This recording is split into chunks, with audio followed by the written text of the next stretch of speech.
le pandemi adap kimi kadoma pajero alamang ke penini li bangso channel bang bang the ba la polo ni li non channel ki biting putu nang kok lo non ri thu nang kok lo ni ning oi ong lo ni li YouTube ke non sarkar tu na hek de lo masini li ke suli le de lo yo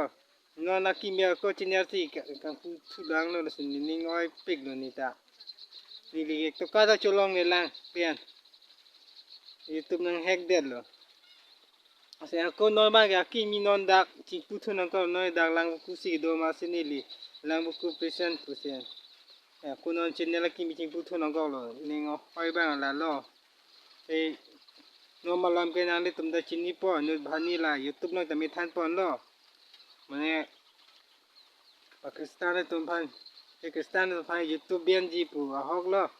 Nili phans tami bian de lo la se ku non bang ke lang ku amen pen se ku non ke ko chiner putu nang kok po la si lo yo nang le tum phana chi than ke la lo yo arve da ke yang so li ama si non bang ke da ana chi terek thu nang kok yo ma si klang rem ta hai po yo lo la sin mi ta me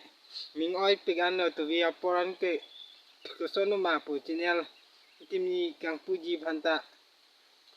ko sonu kang pu ma Islami try ben akimi channel bang ke tulong chelo la si non bang ke video bang si yo ko non bang ke ri thu nang ko lo se na tum phala ning ke oya a video se na tum phana che ba klang lo a tum ka ke lang si klang son ta mini ke ni ning oi pe to via por kam gle man ta me anti ve de lo interesa vi pino to vi tu ke kami Clementa asinali tum sita ciri nangi kumapuni ki puji thema non ke modi sarkar pe pangda Pakistan da ant fan ke YouTube hege ji pusi ke pachini pon la si ni li stamila son bon ni channel stami hek de lo se non ki meeting pu thulo la se na tum phana che than lo